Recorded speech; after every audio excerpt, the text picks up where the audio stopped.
আজকে চলে এসেছি পাকা আম পাড়ার জন্য গাছে। তো এইখানে গাছে পাকছে প্রচুর পরিমাণে আম। তো এবছর যে পরিমাণ গরম পড়ে এই জন্য আমগুলো একটু তাড়াতাড়ি পেকে গেছে। তো আমি গাছের উপরে উঠছি। তো এখানে গাছটার উচ্চতা হবে মিনিমাম 20 থেকে 25 ফুট। তো আমগুলা কিন্তু একেবারে মাথায় হয়েছে। তো কোটকাও আনছি। দেখুন আমি কিন্তু অনেক উঁচু আছি, তার মধ্যে আকাশের একটু দৃশ্য দেখাই, কি দারুণ দৃশ্যটা।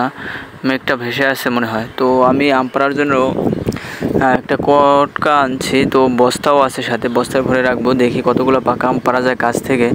তো তার মধ্যে আপনারা ভিডিওটা ভালো লাগলে অবশ্যই লাইক করে দেবেন আর শেয়ার করে দেবেন, সাবস্ক্রাইব করতে কিন্তু ভুলবেন না।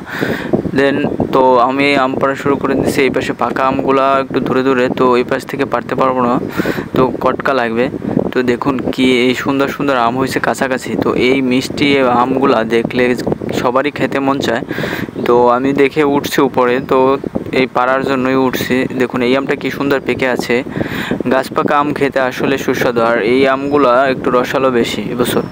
দেখুন টিনের উপর যে আমগুলো আছে এই আমগুলোও কিন্তু পেকে আছে। তো তাপমাত্রা এত বেশি, এই জন্য আমগুলা একসাথে সব পাক ধরেছে। দেখুন এইখানে যে কটা আছে সবগুলোই পেকে গেছে।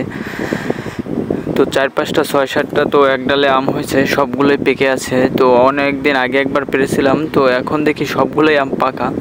তো সব পারতে হবে, মিনিমাম 20 থেকে 25 কেজি আম পেকে গেছে। তো এইগুলো পারবো, পারার পর নেমে যাব। তবে একটু ঝুঁকি আছে। তো এখানে গাছের উপরে ব্যাপারটা বুঝেন, এক পাশে ডাল ধরে আর এক পাশে মোবাইল ধরা লাগে।